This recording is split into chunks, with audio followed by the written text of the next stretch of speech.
Bienvenidos, bienvenidas una vez más a Ana Lucía Estela Estudio. Me presento para los que no me conocen, me llamo Luchi. Bien, hoy vamos a ver la unidad 7 de Introducción al Derecho. Espero que tengan su programa al lado para ver los puntos. Unidad 7. Vamos a ver el derecho como ordenamiento. Concepto, elementos. Caracteres, unidad, jerarquía, validez, plenitud, legitimidad. Eso sería el primer punto. Como segundo punto tenemos las ramas del derecho. Distinción entre derecho público y derecho privado. En el punto 3, nociones e instituciones de las diferentes disciplinas. Derecho público, político, constitucional, administrativo, penal, procesal, internacional, privado. 4 tenemos derecho privado, civil, comercial, laboral, previsional, internacional, privado. Y 5, las nuevas ramas del derecho, informático, ambiental.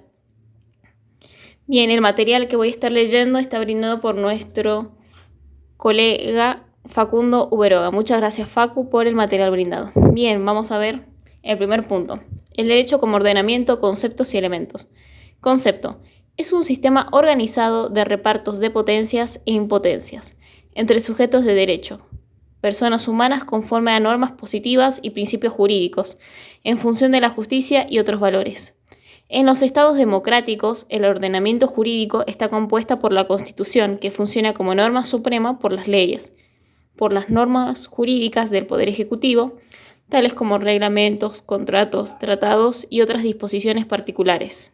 Bien, ahora decimos los elementos. Los sujetos del derecho son las personas humanas, ya sea tales o integradas en las asociaciones o sociedades, personas jurídicas y también personas por nacer. Las normas y principios jurídicos son mandatos de conductas dirigidos a los hombres para establecer el comportamiento debido, autorizado o prohibido en la sociedad. Y los principios se encargan de expresar criterios de razón y dar pautas para la aplicación, interpretación e integración del derecho. El reparto de potencias e impotencias es un comportamiento dinámico donde algunos inciden sobre otros. El reparto de potencias e impotencias es un intercambio natural, que se llama potencia cuando lo hace partícipe al sujeto del bien común e impotencia cuando se lo restringen. Por ejemplo, acá tenemos un ejemplo de alquiler. Por ejemplo, locador, dueño.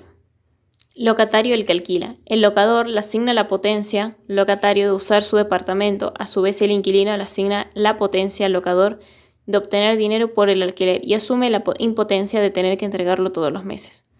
Los fines valiosos a perseguir y obtener son los que justifican la conducta de los hombres y sostienen los mandatos generales, principalmente la justicia, como también el bien común. Los objetos se dividen en bienes comunes y cosa económica. Los bienes comunes son los objetos de índole material como espiritual y cultural, que pueden ser materia de relaciones jurídicas y pueden desarrollar y hacer subsistir la personalidad del hombre. Cosa económica se clasifican como cosas. Son bienes materiales e inmateriales que poseen algún valor. Entonces, en elementos tenemos los sujetos del derecho, reparto de potencias e impotencias. Potencia es cuando se lo hace partícipe del bien común, e impotencia cuando se lo restringen normas y principios jurídicos, los fines valiosos a perseguir y obtener, y los objetos que se pueden dividir en bienes comunes y cosa económica. El ordenamiento jurídico como sistema de normas, caracteres, unidad, jerarquía, validez, plenitud, legitimidad.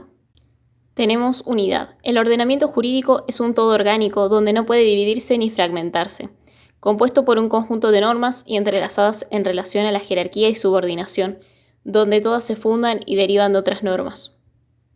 Bueno, acá nos explica que el ordenamiento jurídico es un todo orgánico. Que no puede dividirse ni fragmentarse. Recordemos que el ordenamiento jurídico es un conjunto de normas y a la vez están relacionadas entre sí. Por eso hay una jerarquía, es decir, que hay una subordinación. Donde hay una superior, hay una inferior. Normas entrelazadas es similar a un tronco, a un árbol con tronco, ramas y hojas. Jerarquía es una graduación o estructura jerárquica entre normas inferiores y normas superiores de la Constitución Nacional. Se ve en la pirámide de Kelsen que también propone una jerarquía escalonada, ya que a su vez que se aplica una norma superior se crea una inferior. Va de la máxima generalidad hasta lo más particular. Acá tenemos una norma fundamental abstracta. Esta se encuentra fuera del ordenamiento jurídico. Recordemos la pirámide de Kelsen. pero le otorga validez. Es una norma necesaria y fundamental. Es un supuesto lógico. Si no fuera así, estaríamos buscando la validez en el infinito. Tiene la máxima generalidad y se traduce en lo siguiente: se debe obedecer al legislador originario. 3. Constitución de los Padres de la Patria. Esta es la primera constitución positiva. Es una norma puesta y no supuesta. Es un acto de creación del derecho. Esta sería la Constitución de 1853. 4. Constitución positiva y vigente. Viene a ser la Constitución Nacional de 1853 y sus respectivas reformas. Por ejemplo, la del año 1860, 1866, 1898, 1949, 1957, 1972, 1994. 5. Las convenciones internacionales aprobadas o a aprobarse. Recordar el artículo 75, inciso 22 de la Constitución Nacional, como así que los tratados con potencias extranjeras tienen el mismo rango que aquella. Sobre esto hubo una importante discusión que hoy ha sido prácticamente superada. 6. La ley. Tiene menor generalidad, debe estar siempre conforme con la Constitución Nacional y los tratados con potencias extranjeras, ya que si no es así, esta sería inconstitucional. 7. El decreto. Tiene menor grado de generalidad. 8. La sentencia. Aplica la ley o el decreto al caso concreto. No tiene generalidad normativa. 9. Ejecución de sentencia. Es la pura aplicación de una norma jurídica individual y es para lograr que se cumpla con la sentencia. Plenitud. Consiste en que el ordenamiento jurídico tiene supuestamente normas para regular todo caso concreto. Hay algunos autores que consideran que existen lagunas, es decir, casos concretos no regulados, pero existe la integración del derecho para dar respuestas a las lagunas, con otras normas, analogías y otros métodos. Frente a este problema se puede recurrir a dos sistemas. Autointegración busca utilizar elementos del ordenamiento jurídico para llenar esa laguna. Principios generales y analogía, aplicación de una norma a un caso no previsto por ella, pero que presenta una similitud o semejanza. Heterointegración. Consiste en utilizar elementos que se encuentran fuera del ordenamiento jurídico, equidad, justicia en el caso concreto. Coherencia. No existen contradicciones entre las normas y en el caso que existan, el derecho prevé soluciones. Hay 3 posibles contradicciones. Total, una misma situación regulada por 2 normas de manera distintas. Por ejemplo, el que importe autos debe pagar impuestos, el que importe autos no debe pagar impuestos. Total parcial. Una norma regula una misma situación de manera más amplia que la otra. Por ejemplo, los tractores no cobran impuestos, los automotores cobran impuestos. Parcial. Situación particular que es totalmente distinta en regulación otra particular. Por ejemplo, los útiles de labranza cobran impuestos, los tractores no cobran impuestos. Ambos normas particulares. Frente a estas 3 contradicciones hay 3 maneras de resolver. Norma superior prevalece sobre norma inferior. Norma posterior prevalece sobre norma anterior. Norma especial prevalece sobre la general. Validez. Un ordenamiento jurídico es válido cuando sus normas han sido creadas conforme a la Constitución Nacional. Hay 2 tipos: formal, norma creada de acuerdo con el procedimiento establecido en la Constitución Nacional. Material, entre la norma superior e inferior no tienen que haber incoherencias. A su vez, la Constitución Nacional también encuentra su fundamento de validez en una norma superior, que es la norma hipotética abstracta. Legitimidad. Las normas son válidas solo cuando han sido creadas conforme al procedimiento establecido por la Constitución Nacional, y legítimas cuando son aceptadas por la sociedad. Las ramas del derecho: distinción entre derecho público y derecho privado. El derecho positivo se ha dividido en 2 ramas, en las de derecho público y en las de derecho privado.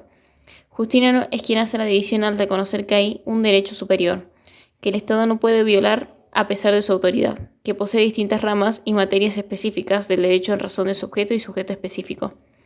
El origen lo encontramos en el Digesto de Roma, cuando Ulpiano en él define el derecho público como el que trata del gobierno de los romanos y privado al que se refiere a la utilidad de los trabajadores. Derecho privado.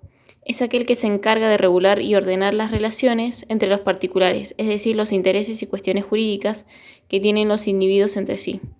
Ordena y regula las relaciones de los particulares entre sí, y en ciertos casos regula las relaciones de los individuos con el Estado. Cuando este último actúa como particular, se rige por el principio de la autonomía de la voluntad. Derecho público. Se ocupa de la organización del Estado y de sus relaciones con los particulares, con la sociedad y con los demás estados. Las normas de derecho público son de orden público, es decir, necesarias para la convivencia en sociedad. Son obligatorias y no pueden ser dejadas de lado.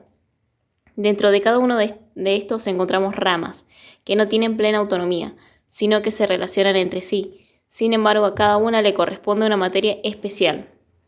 Antes de entrar detalladamente a cada rama, hay que aclarar que sobre este tema hay diversas teorías, como por ejemplo, los dualistas, por ejemplo, Kelsen, sostienen que hay diferencia entre derecho público y privado. Dentro de estas encontramos la teoría del fin, que afirma que si el fin perseguido es el Estado, es de derecho público, y si el fin perseguido es el individuo, es de derecho privado.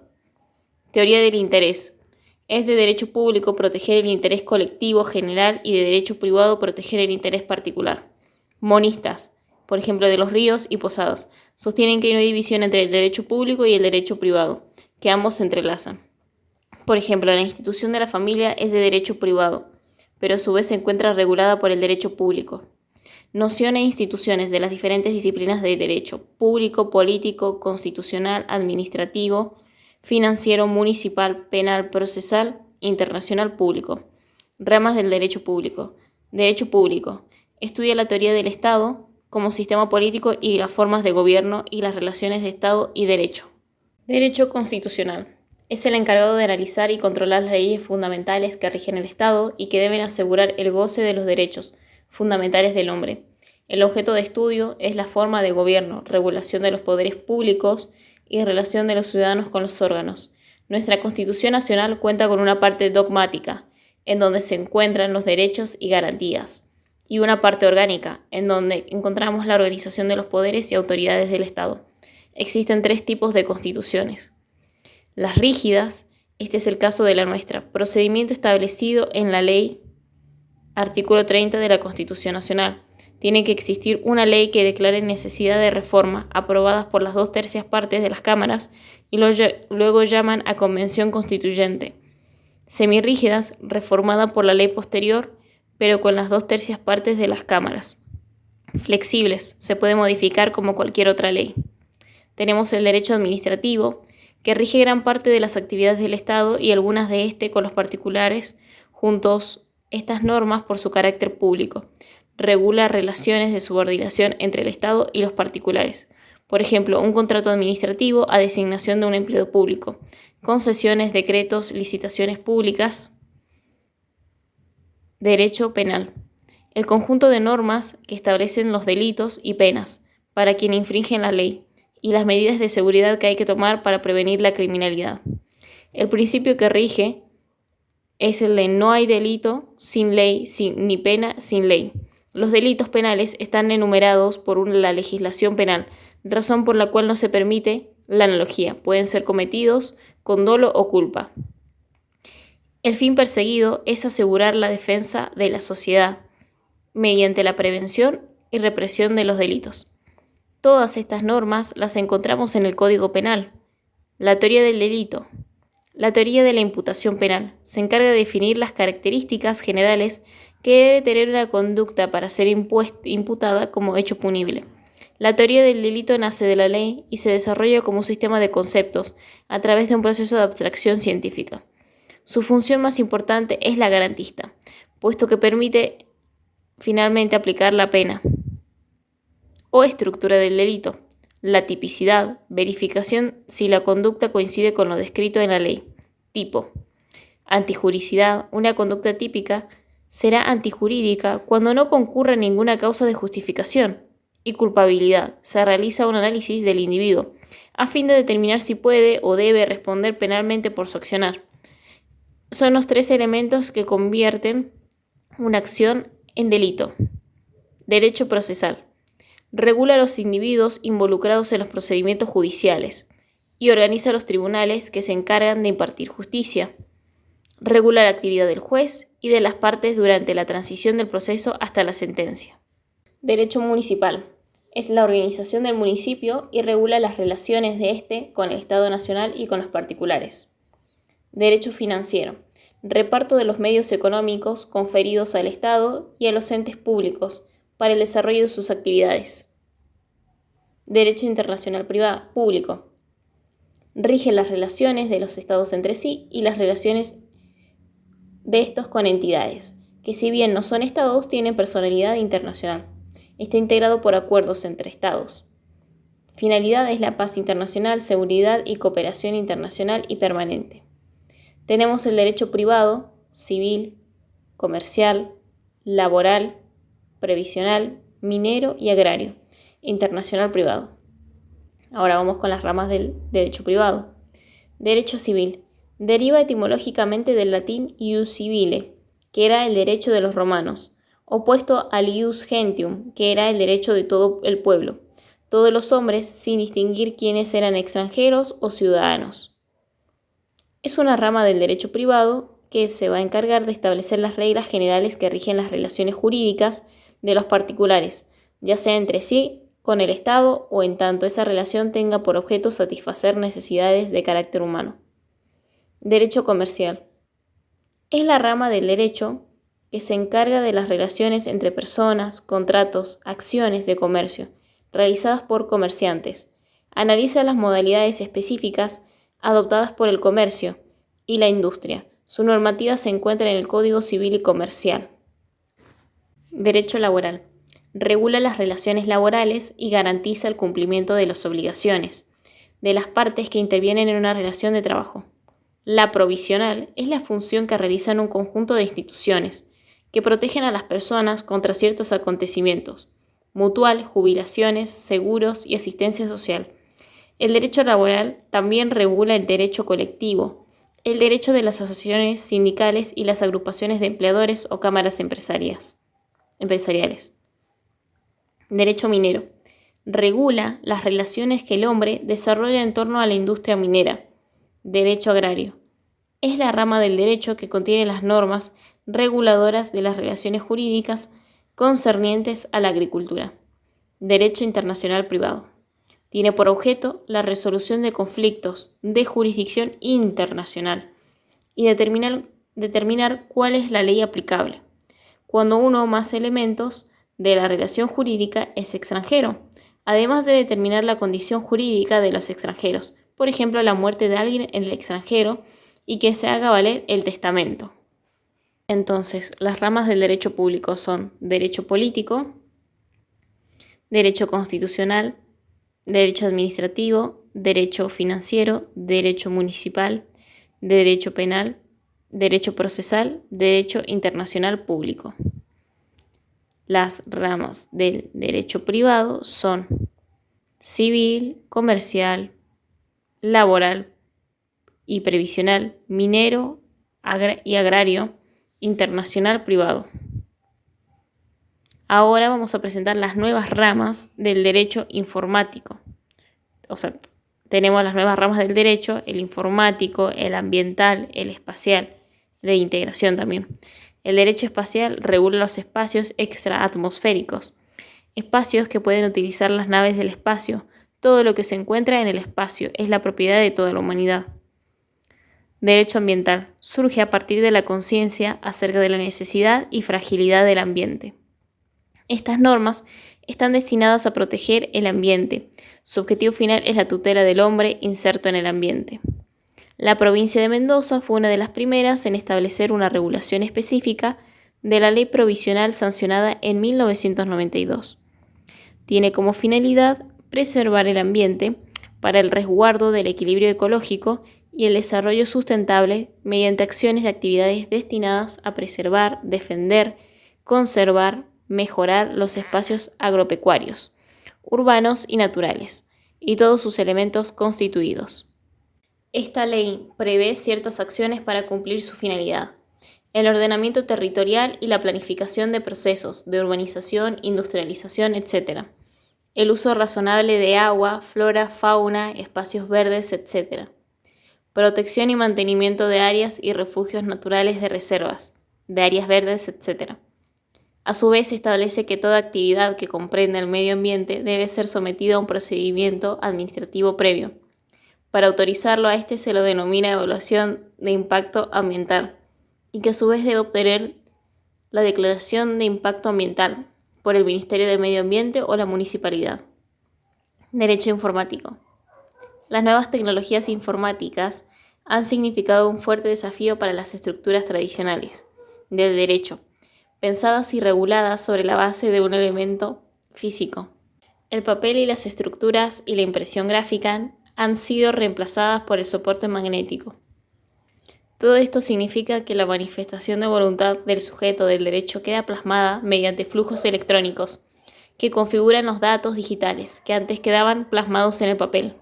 La Ley 25.506 Argentina reconoció la firma electrónica y digital, habilitándolas jurídicamente mediante un uso regulado y previsible. Firma digital, artículo 2. Proceso técnico informático jurídico que cumple la misma función que la firma, pero que no se materializa ni con tinta ni con papel. Punto. Se requiere la intervención del emisor del documento, el receptor del mismo y de un tercero imparcial, el certificador o entidad certificante. Firma electrónica, artículo 5. Es un proceso técnico informático jurídico, pero mucho más fácil. Se desarrolla en el ámbito del sistema cerrado, por ejemplo, banco. En esta firma hay una clave simétrica entre ambos contratantes, que se queda registrada en el sistema. Documento digital. Es la representación digital de actos hechos con independencia del soporte papel utilizado para su fijación, por ejemplo el expediente digital. Derecho de integración. Hay una relación entre distintos estados que coordinan acciones y delegan competencias propias a favor de la organización interestatal que los contiene y expresa, por ejemplo Mercosur o EA. Caracteres: autonomía jurídica, primacía, principio de efecto directo, implicabilidad inmediata. Y con eso terminaríamos la unidad 7 de Introducción al Derecho, el derecho como ordenamiento. Ante cualquier duda pueden escribirlo en los comentarios. Nos estamos escuchando en el próximo video o episodio. Chao.